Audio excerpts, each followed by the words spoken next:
Nulis itu bisa di mana aja dan pakai apa aja. Nyari inspirasi juga bisa di mana aja. Tapi jangan sampai kamu cuma nulis di dalam hati maupun di pikiran, karena nanti bisa terhapus dan nggak tersisa.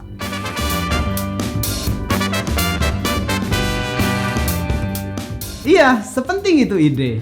Ide yang dituliskan itu lebih berpotensi menjadi sesuatu dibandingkan ide yang nggak ditulis sama sekali. Film yang pernah kamu tonton dan juga tayangan ini juga berawal dari ide yang dituliskan loh. Menurutku siapapun bisa menulis, termasuk kamu. Apakah menulis itu susah? Enggak dong. Nah, yang penting kamu berani mulai. Cara membuat tulisan yang menarik itu bisa dari kalimat pertama yang bikin pembaca penasaran. Nah, dalam dunia penulisan itu yang namanya hook. Contohnya seperti ini.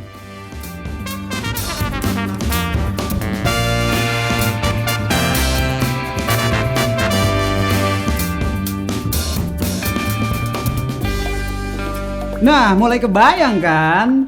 Berikutnya, kamu perlu bikin paragraf yang deskriptif agar pembaca kamu juga bisa masuk ke alam imajinasi kamu saat kamu nulisin cerita itu. Semakin detail, semakin bagus sehingga bayangan kamu dan bayangan pembaca bisa sama. Nah, tips lainnya apa? Hindari penggunaan kata sifat. Sebenarnya nggak berarti kamu nggak boleh pakai kata sifat sama sekali, tapi cukup diminimalisir aja. Jadi jangan pakai kata-kata sifat karena itu sifatnya relatif. Apa yang kamu bayangin indah belum tentu di pembaca juga sama indahnya. Kira-kira seperti itu. Lalu kalau kamu membuat dialog juga jangan lupa ngasih deskripsi yang baik juga. Jangan sampai dialog kamu cuman isinya tek-tok. Tapi gambarin bagaimana scene itu terjadi saat dialog tercipta. Sehingga pembaca bisa membayangkan bagaimana dua karakter ini mengobrol, bagaimana gesturnya dan sebagainya. Ingat, semakin detail semakin bagus. Terus urutan menulisnya? Tenang, tentunya ada langkah keren dalam menulis yang akan aku jelasin. Total ada 4 langkah keren dalam menulis. Mari kita simak satu persatu. Langkah keren pertama untuk menulis adalah membuat kerangka karangan. Tujuan dari membuat kerangka karangan adalah menyusun ide-ide liar atau inspirasi liar yang ada di kepala kamu. Mungkin pemikiran kamu terlalu random. Tenang, nggak cuma kamu yang kayak gitu. Aku juga kadang terlalu random juga mikirnya. Nah, kerangka karangan itu bisa kita susun dengan struktur 8 sequence kalau yang biasa aku lakuin dalam membuat cerita. Yang pertama bisa dibuka dengan introduction atau pengenalan tentang karakter. Kedua adalah problem, masalah muncul di dalam kehidupan dia. Lalu ketiga adalah doubt. Doubt itu adalah keraguan. Apakah karakter akan memperjuangkan masalah itu atau menyerah? Lalu keempat nanti si karakter akan berjuang. Lalu kelima dia akan mengalami kegagalan. Setelah kegagalan, dia akan mengalami 6 breakdown di mana dia sudah gagal total, semua teman meninggalkan dia sudah tidak punya modal, tidak punya aset lagi, seakan-akan dia mau menyerah. Lalu akan lanjut lagi ke langkah berikutnya yaitu fight harder. Dia akan berjuang sepenuh tenaga untuk melawan masalah tersebut dan kita akan sampai di fase paling akhir yaitu result. Bagaimana? Apakah dia akan gagal lagi atau berhasil?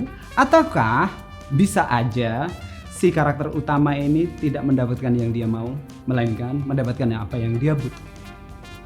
Langkah keren kedua dalam menulis adalah membuat outline. Outline ini dari tadi kerangka karangan itu ada 8 poin.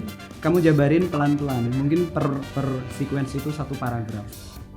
Tidak perlu panjang, tidak perlu detail. Mungkin premis juga cukup. Lalu bisa lanjut ke langkah keren menulis ketiga yaitu drafting. Drafting ini adalah pengembangan dari outline tadi. Jadi kalau tadi kamu bisa nulis skripnya misal itu tanpa dialog, kalau dalam dunia skenario itu namanya cuman treatment. Di sini kamu sudah boleh mengisi dialog, sudah boleh menulis lengkap tentang cerita kamu. Nah, kalau itu sudah selesai kamu bisa lanjut ke langkah keren menulis keempat yaitu editing. Tenang, kamu jangan alergi dengan yang namanya editing. Apapun itu dalam hidup, kalau emang pengen yang lebih baik lagi hasilnya, kamu harus revisi. Karena aku pernah bilang, hidup itu kayak skripsi. Harus banyak revisi biar kita bisa melewati dan mendapatkan hasil yang terbaik.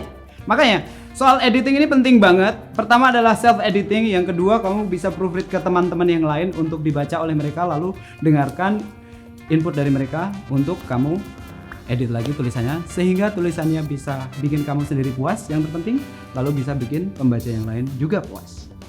Jadi sekarang aku yakin kamu sudah siap untuk bikin karya tulis yang kreatif juga. Jangan ragu dan jangan ditunda-tunda lagi.